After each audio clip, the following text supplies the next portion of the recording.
High guys, good morning. Welcome back to my new blog. हा blog Ashadhi एकादशीचा आहे आणि हा ब्लॉग टाकायला मला खूप उशीर झालेला आहे. त्यासाठी मी तुमच्या सर्वांची माफी मागते, कारण काही कारणास्तव मला उशीर झाला हा ब्लॉग अपलोड करण्याला. आणि मी छोटंसं शॉर्ट्स बनवून अपलोड केलं होतं, पण मला हा पूर्ण दिवसाचा ब्लॉगसुद्धा अपलोड करायचा होता आणि तो मी आज करते. तर पूर्ण माझा एकादशीचा पूर्ण दिवस कसा गेला आणि फराळीला काय बनवलं वगैरे ते सर्व तुमच्याशी शेअर करणार आहे मी आज. तर प्लीज कंटिन्यू राहा आणि ब्लॉग पूर्ण बघा.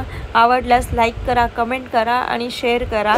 माझ्या चॅनलवर नवीन असाल, पहिल्यांदा माझा व्हिडिओ बघत असाल तर चॅनलला सबस्क्राईब करायला विसरू नका. तर सर्वात अगोदर उठून सकाळी आंघोळ केली आणि देवाची पूजा पण झाली माझी. हे बघा, मस्तपैकी अशी देवाची मी सकाळी पूजा केलेली आहे. आणि ह्या दोघांनासुद्धा उठवले, दोघा बापलेकांना, ते सुद्धा उठून बसलेत. तर विहान बघा माझा आज सकाळी उठल्याबरोबर चांगला हॅप्पी मूडने उठला आहे. नाहीतर रोज सकाळी उठल्या त्याला ताप असायचा 2-3 दिवसापासून. आज ताप वगैरे काही नाही. नायकामधून पार्सल मागवलं तर ते पार्सल आलं आणि माझ्या अगोदर तर यालाच ओपन करायची घाई लागली आहे. माझ्या बायकोसाठी मी गिफ्ट आणलं तर मी तो ओपन करणार ना. काय याने गिफ्ट नाही दिलंय, मी मागवलंय. हा ठीक आहे, ठेव जा पारूसा, आंघोळ कर. हे बघा आम्ही तिघं पण घेतलेलं आहे. म्हणजे मॉइश्चरायझर शॅम्पू इथे माकड तोंडाच्या. हा ठीक आहे, तोंडात टाकून घे थोडं. तोंड तुझं आहे ना, धुवून घे चांगलं. तोंड पण धुवून घे चांगलं, तोंडातून चांगला शब्द येऊ दे असं बोल. आणि आज तू उपवास केलाय ना, हा दूध पिण्यासाठी किती नखरे करतो. हे चेंज हो गया, मेरा शैम्पू देखिए अभी बोल रहा है मेरा शैम्पू है. वो भी शैम्पू निकाल. नहीं चला, निकालेंगे. हाँ, ये भी शैम्पू. कितना सारा मेरा पैसा वेस्ट कर दिया. बोल मत. प्युरिफाइंग आहे, मॉइश्चरायझिंग. अंघोळ करून कधीचा कपडे नाही घातले.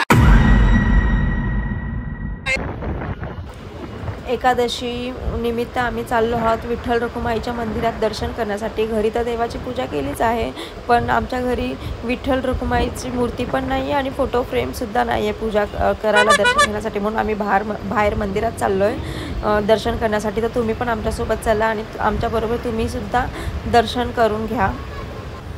आणि निघालो आहोत, पाऊस पण नाही आहे. बघा माझ्या बायकोची कसं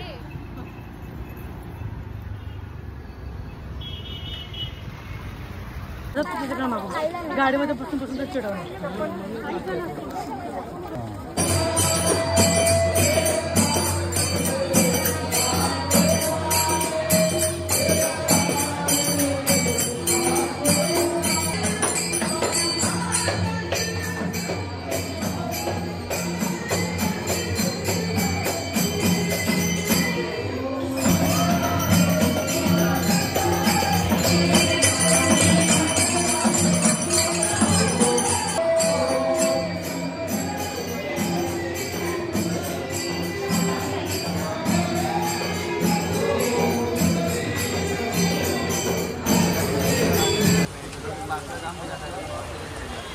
दर्शन करून बाहेर निघालो, थोडे फोटो काढले आणि त्यानंतर एवढा पाऊस सुरू झाला की बंद व्हायचं नावच घेत नव्हता. कमीत कमी आम्ही 1.5-2 तास साईडला उभे होतो, पाऊस जाईल म्हणून. कारण की आम्हाला 2 व्हीलरने घरी जायचं होतं. म्हणून 2 व्हीलरने आम्ही पूर्ण भिजलो असतो. विहानला ताप पण होता, म्हणजे आजच त्याचा ताप बरा झालेला होता आणि परत पावसात भिजणं बोललं तर परत त्याला ताप आला. तर म्हणून आम्ही साईडला उभे राहिलो होतो. पण पाऊस एवढा जोरात होता की जरा पण थांबत नव्हता. म्हणून आम्ही रिक्षाने आलो दोघेजण आणि ते आता स्कूटीने पाठवून येत आहेत. तर रिक्षाने घरी चाललो आहे.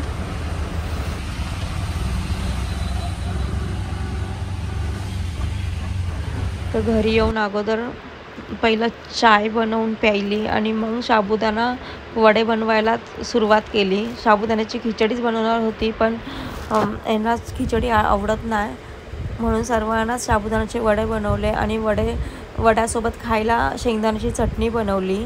तर याची रेसिपी माझ्या इंस्टाग्राम नवीन ID वरती आहे, त्याचं नाव आहे फ्लेवर्स ऑफ होम.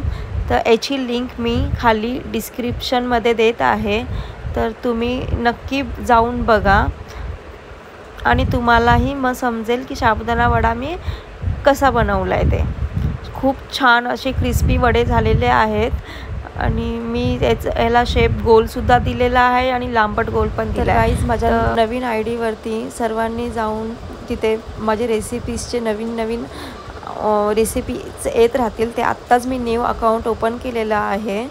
तर आत्तापर्यंत म्हणजे मी फक्त दोनच रेसिपीज अपलोड केलेल्या आहेत. तुम्ही जाऊन बघा आणि तुम्हाला आवडल्यास लाईक, कमेंट आणि शेअर करा आणि माझ्या अकाउंटला फॉलोसुद्धा करा.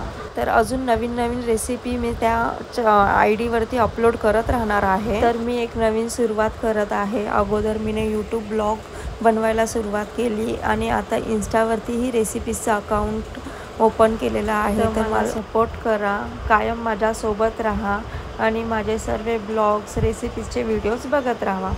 तर आत्ता सर्वात अगोदर देवाची पूजा करणार आहे. संध्याकाळचे 7 वाजलेले आहेत आणि देवपूजा करून झाल्यावरती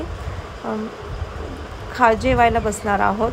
तर जेवणात साबुदाण्याचे वडे आणि चटणी आहे. आय होप गाईज तुम्हाला हा ब्लॉग माझा आवडला असेल तर लवकर लाईक करा.